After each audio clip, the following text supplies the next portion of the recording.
welcome to the Pioneer Voice. I'm Danielle Collar, your host, and we are doing something a little bit different today. We're going to be in the bistro here at Jefferson State Community College with Chef Jason Bierley. Chef Bierley, thank you for joining us today. You're welcome. Good morning. Good morning. We're very excited about today. We're going to do some hands-on experience in the bistro, but first I want to talk to you a little bit about our culinary program. Absolutely.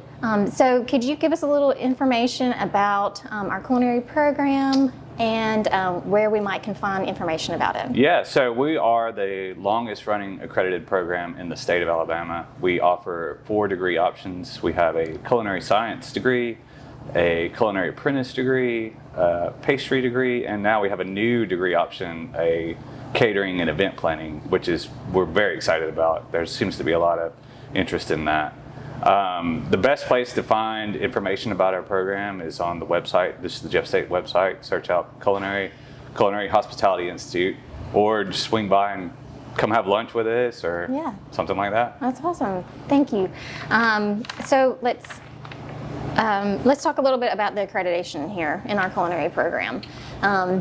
What does that look like? So culinary programs throughout the country, whether they're a 4-year school or a 2-year school, have to be accredited. If they are accredited, they're accredited with the American Culinary Federation, and we get a visit from them every few years. We've had exemplary ratings the last 2 times, so we get a 7-year window. And they just come and they check, make sure you're following all the rules and curriculum.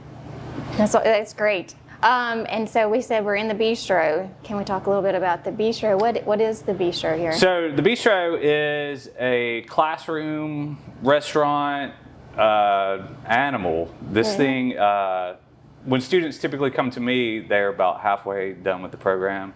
They do an advanced food prep class with me, or they can also do their internship with me. Okay. Our students are required to do 2 semesters of internship during the program. And a lot of them like to do it here because maybe they don't have experience or their schedule with life doesn't allow them to go work in the industry yet. So they come in here and we do a fresh menu every week. We work off a reservation system for the most part. Okay. So you might come in here one day, it's full of garden club ladies, and then there's a line of nursing students getting cheeseburgers to go at the same time. So it's the whole restaurant experience. Okay. So you get front house, back house? Yeah, so everybody works every station. They get to be a server, they get to be a line cook, a saute cook, grill cook, pizza cook, pastry chef, and most importantly, dishwasher. Oh, yeah. Do they do the menu planning, or do you do the menu? For the most part, I do it just because I know I've been running this restaurant long enough to where I know what's going to work and what's going to sell, most importantly, and what we have time for prep-wise, because we have a very small prep window in the mornings. We have about 2 hours to get ready for lunch. So I kind of plan that each week, and then when they come in on Mondays, we get going. Awesome. So they get a lot of hands-on experience. A lot of hands-on. Feel very prepared for the real world, right? Hopefully. Yeah. And we have a lot of partners, don't we? Yeah. So we work with, we have students that apprentice with Ross Bridge Hotel, Vestavia Country Club, Mountain Brook Country Club, Birmingham Country Club. And then we have several students that are doing their internships at restaurants around town, whether it's a Frank Stitt restaurant or any number of places around town. There's so many new ones. That's great.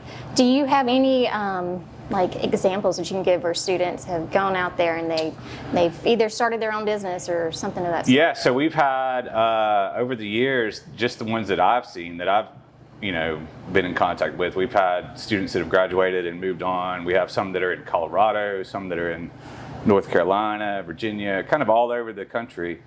And then here locally, we have several that have worked with Frank Stitt, and this one guy in particular, this one student in particular, just opened his own restaurant in Trussville.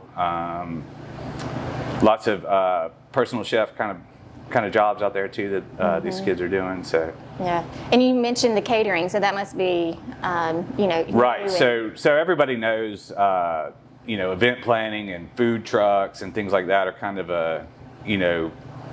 an expanding market where a lot of students, you might want to work in this industry, but you don't want to go work at a restaurant, per se, and just get, tied to that restaurant. You want to kind of do your own thing.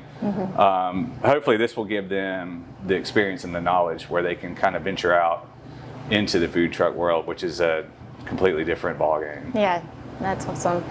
So bistro, we're about to get in there, start cooking a pizza, right? Yeah. Awesome. Yeah. We're here in the bistro and we're excited. We're going to make some pizzas.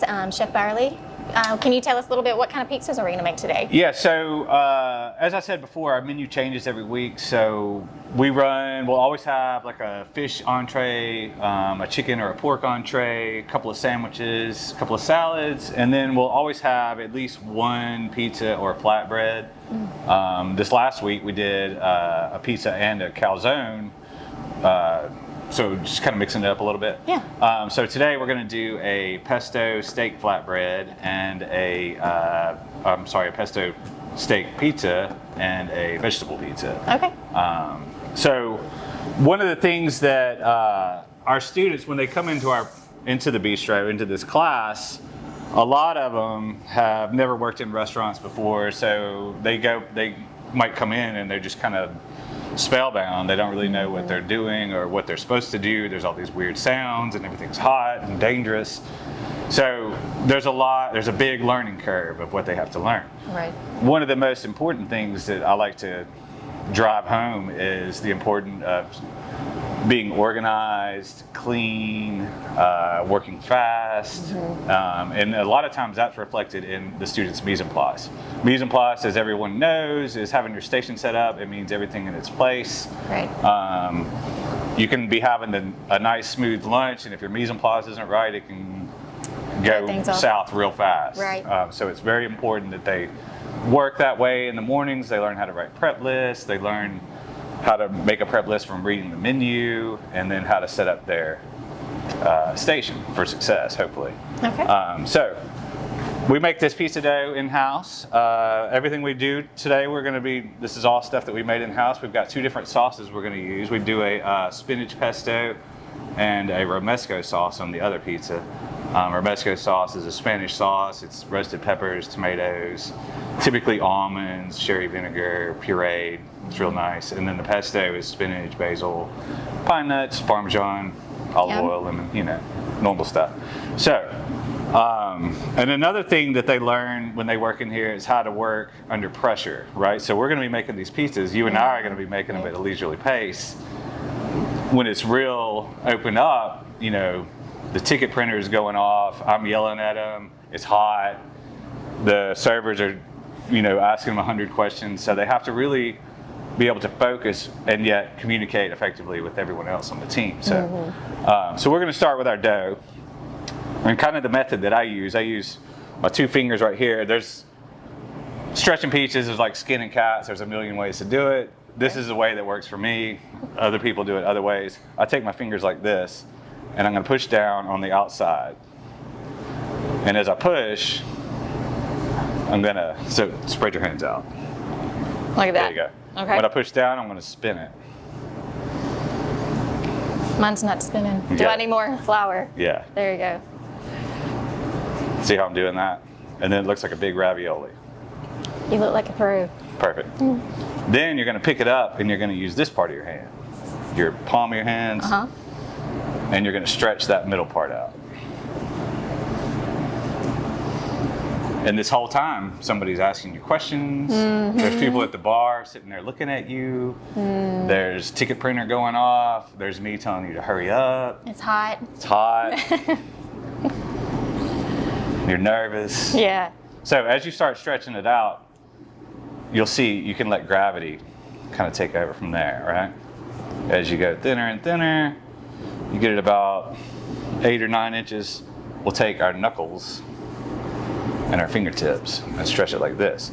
If you'll notice what I'm doing when I stretch it, I turn stretch, turn. That's going to keep it round. Okay. Okay. A lot of times when students are new in here, they miss that rotate part, and then they make pizza doughs that looks like the state of Tennessee, which is not round. So then once you get it to here, that's about the size that we go, about the size of a plate. As you get better at this, you can take it, throw it in the air. I want this to be edible. Yeah. I'm not going there. You don't want it to stick to the ceiling. That's pretty good. Let me see though. So take your fingers like this. See how I'm doing that? This dough is a lot more durable than you think. Okay. Yeah, I'm afraid my nails are going to cut it. It's got semolina flour in it, so it can stretch really well.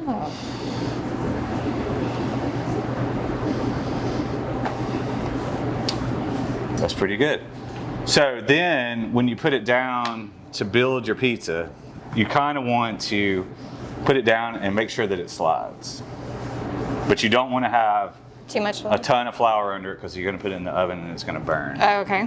So our next step, we're going to put our sauce on. We got our spinach pesto here. I do about 1.5 spoons. And you want to spread it out nice and thin. Careful not to get sauce on your board, because this whole industry is all little details, right? Right. So if you're in a hurry and you're messy and you get sauce on your board, what do you think is going to happen? Your pizza is going to stick to the board, and then you can't get it off the board, then you can't get it in the oven, right. Then you got customers sitting at the bar looking at you, wondering where their pizza is. That's the beauty of an open kitchen, is it's So you use about a spoonful? about 1.5 spoons. That's probably good. Yours is a little smaller. So you want to spread it out as far as you can without getting it on the board. And then I'm going to go with some mozzarella. You could use fresh mozzarella in here. We use shredded for the most part. And who does the ordering for the bistro? Chef Moore does our catering and event planning and all of our purchasing. He also teaches the purchasing class, and he's also involved with some of the new catering classes. Awesome. How did you get started in the bistro? So I got started in the bistro. I've been here for many, many years now. My background is mostly country clubs and a la carte restaurant kind of stuff. So I started out down in Southwest Florida, but I've been here for, like I said, several years. And I just kind of grew into this position when we opened this building. Our retired program director really wanted to have a restaurant here, and luckily I was the guy that got picked for that. So, great. Yeah. How long have you been in the bistro? The bistro has been open for, I have a son that's 16, and he was born a year after we opened, so it's 15. That's how I always remember. Yeah, 15 years. So we got our cheese. The important thing is on these pizzas, these are kind of a thin crust style. You don't want to put a ton of toppings on there, because the more stuff you put on there, it's going to take longer to bake and it's going to get soggy. Okay. So we got some roasted mushrooms here. I always tell students when they're putting their toppings on, you remember the old Chips Ahoy cookie commercials where it was like, you always get a chocolate chip in every bite? Right. You want to have a piece of topping in every bite. A piece of topping in every bite. I like that. So we got some grilled flat iron steak, some roasted mushrooms, and some red peppers.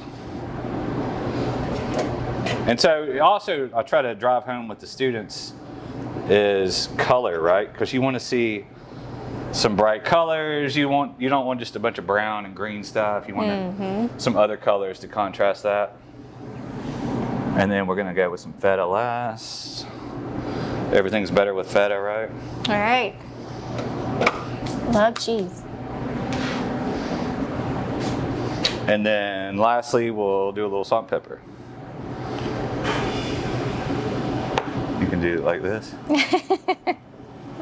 So here's the moment of truth. We've done a good job. We've made our pizza. Now we got to get it in the oven. So this is where the fun part the proof's in the pudding, Okay. right?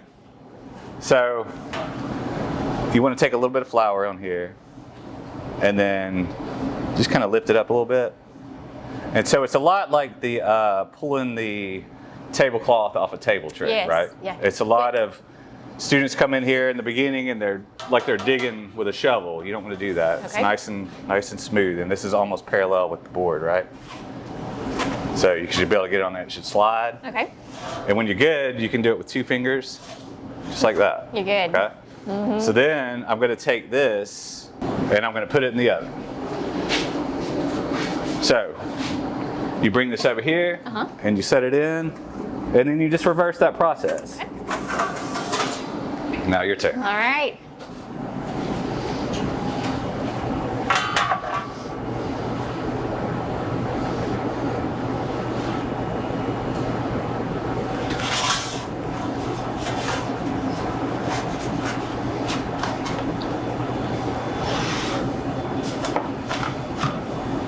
Don't be afraid to pull it. Yeah.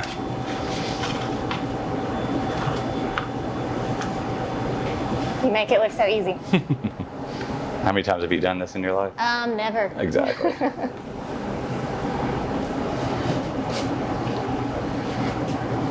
Careful when you do it, just slide it off. Don't toss it off. Okay.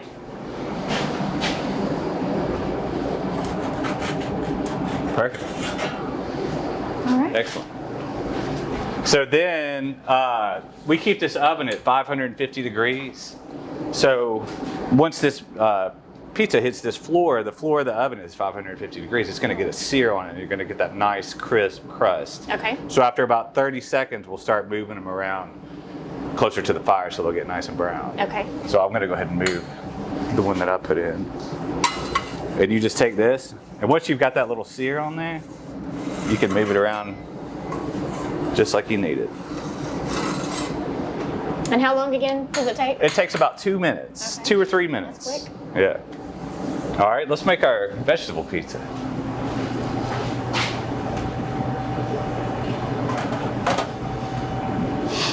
What do you like to eat at home? Do you guys make pizza? Well, you know, we don't do a lot of pizza, but we do a lot of cooking at home. Okay. My son, in fact, loves to cook, so we do a lot of Oriental foods, like Oh, okay. rice and teriyaki and all kinds of soups. And Nice. Yeah, one of my goals in here with the students, you know, like when they're in the labs across the hall in the beginning classes, they're learning how to read recipes and convert recipes and things like that.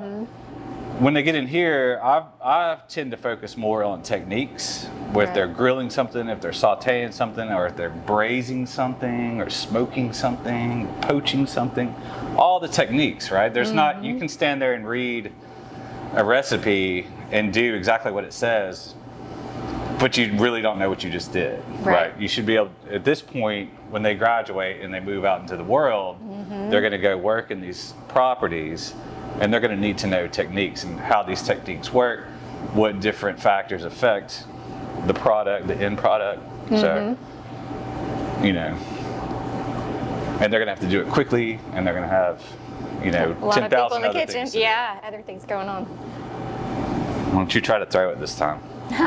Okay.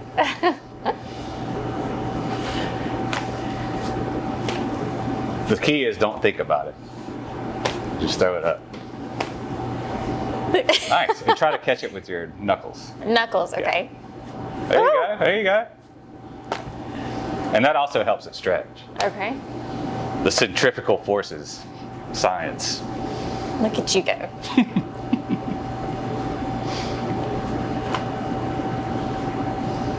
That's pretty good. All right, so we're gonna go with our romesco sauce on this one. Okay. Now, if you look at this sauce, it's a lot wetter than the pesto, right? Right. So what do we know about moisture on our cutting board and putting too much stuff on? Yeah, don't get it on there. It's gonna soak through and it's gonna get soggy. Don't get it on your board. So a little dab will do you on this. Okay. Okay. While you're doing that, I'm gonna look at our other ones, see how they look.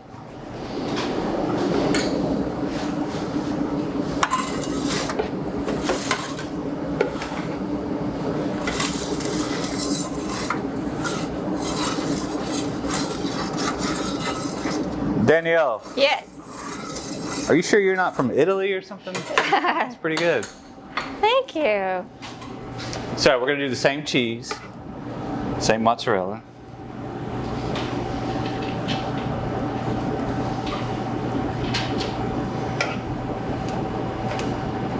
I have a good teacher. And another good thing about students making these pizzas, it shows them that you can do menu items that are very cost effective. Right. Yes. So you can have just a little bit of asparagus on hand, and you can get, a dozen pizzas out of that. It might not be enough to, put on an entree or something like that, but you can utilize it in other ways. So we'll go asparagus. I got some spinach. Kind of breaks that up a little bit.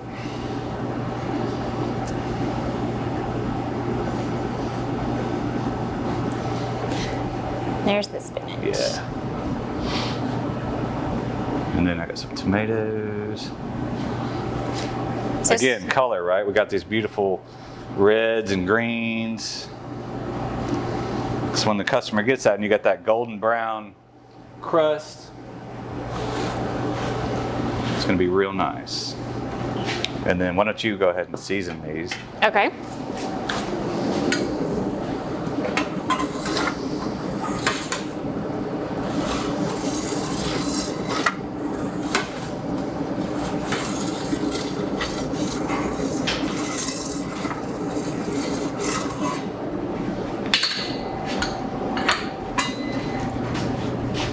Lovely. And then let's go a little feta on this. Okay. And so I'm gonna let you go first, because ladies first. Now that you know how to do this and you're a total pro. That's right. Let's get some more feta on this one.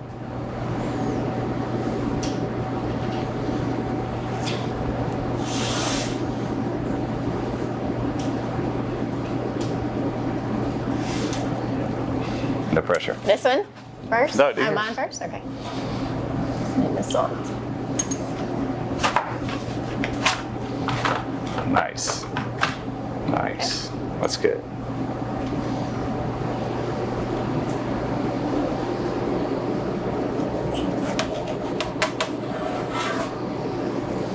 So as you see, once you get, 3 or 4 of these in the oven, you really got to pay attention to what you're doing, because you can, once they're in the oven for a little while, they kind of all start looking the same. And, Yeah. you got to really Burn them. So we have sort of a system of placement. Okay. We'll start them on one side and then move them to another side so that they can keep track of what's going to come out next. Oh yeah. Yeah. Makes sense. And so then let's take a look at our first ones.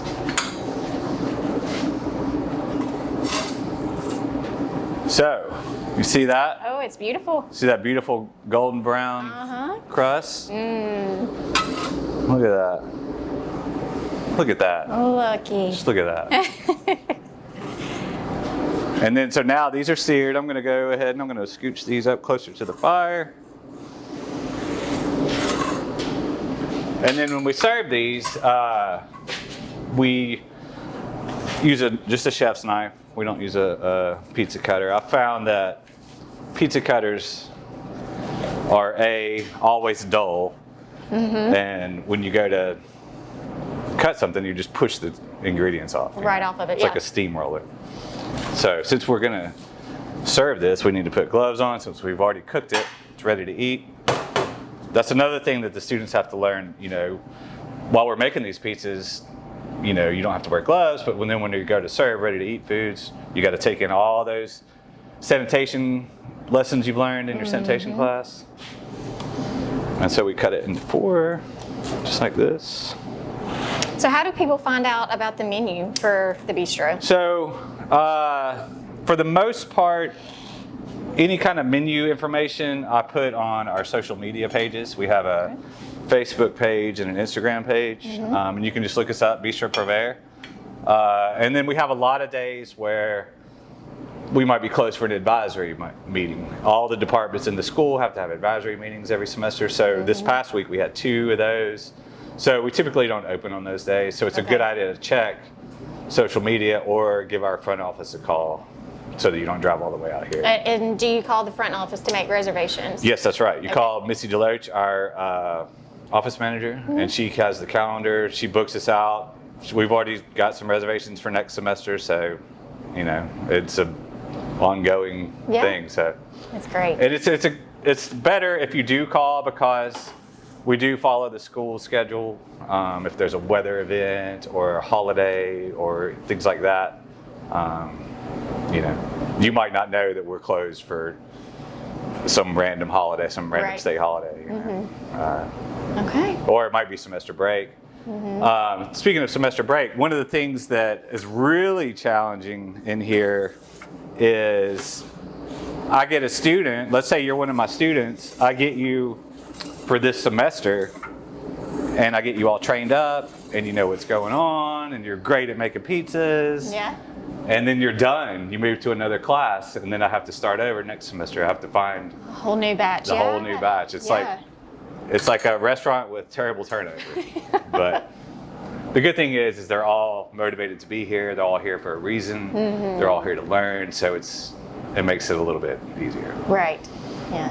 They're devoted. So are we about to? Yeah. So you cut that one. Okay. Put it on your pizza. These cups.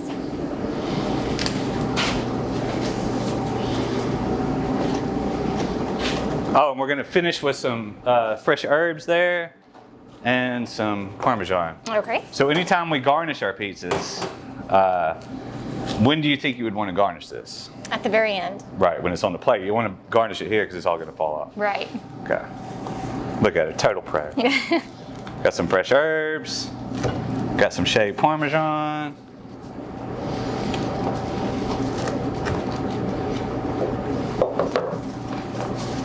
And then we would put it here, we'd pull the ticket, we'd call the server over, and then they'll come get it. Okay. And what's the pricing like for the menu? Pricing is extremely affordable.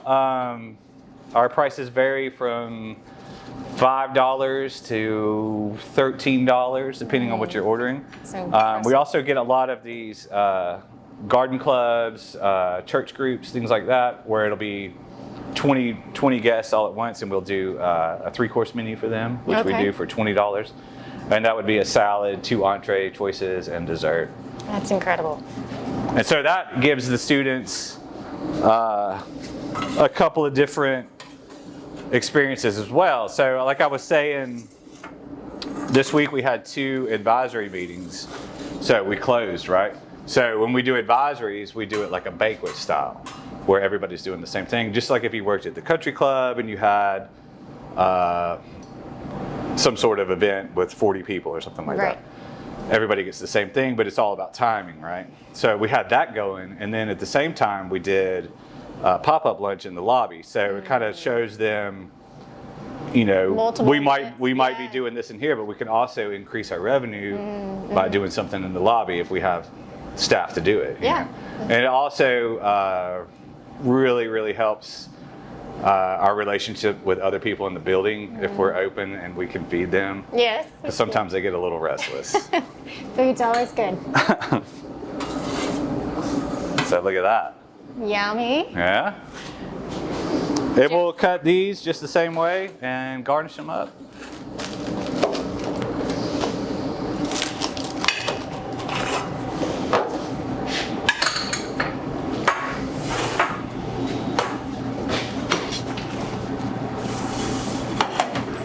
So real nice. You might have a future in this, Daniel. I'm kind of a fan of culinary. And food. Okay. Do you want me to cut yours? Yeah, go for it.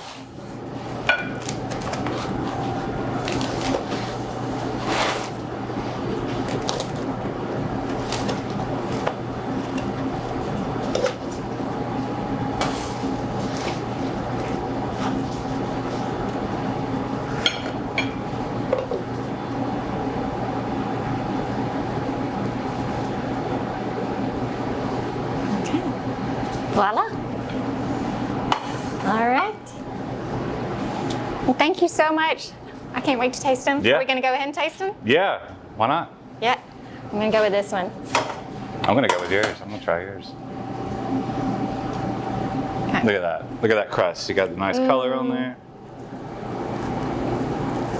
That's good stuff. That's pretty good. Well, thank you so much for letting us be in your kitchen. You bet. Come visit the bistro. Come and dine. Come and see us.